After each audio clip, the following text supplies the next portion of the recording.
Pemkab Maluku Tenggara tidak dapat menyalurkan alokasi dana desa atau OHOI atau ADD atau ADO. Tahap 2 tahun 2024 sebesar 19,1 miliar rupiah kepada 191 OHOI. Maksud kami 190 OHOI. Tentunya hal tersebut menjadi polemik di tengah masyarakat. PLT Kepala Dinas Pemberdayaan Masyarakat Desa Perlindungan Perempuan dan Anak Malra, KC Rahajaan pun angkat bicara. Untuk informasi selengkapnya akan disampaikan oleh rekan kami wartawan Tribun Ambon, Mega Rivera Renyaan.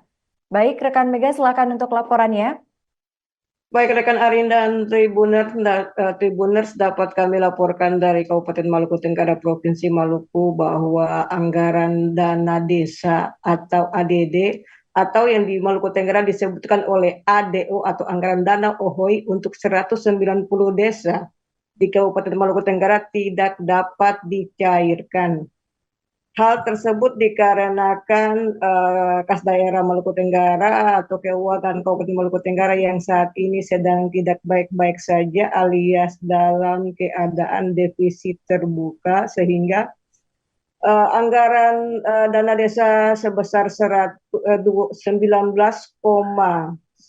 miliar tidak dapat dicairkan kepada 190 OHOI. Ini merupakan anggaran dana desa tahap kedua ya Tribuners. Hal tersebut tentunya menjadi polemik di tengah masyarakat sehingga Dinas PMDPPA sendiri telah melakukan langkah cepat dengan berkoordinasi dengan BPKAD atau Badan Keuangan dan Aset Daerah untuk melakukan langkah-langkah antisipatif sehingga hal tersebut menjadi hutang daerah yang akan dibayarkan di tahun 2025.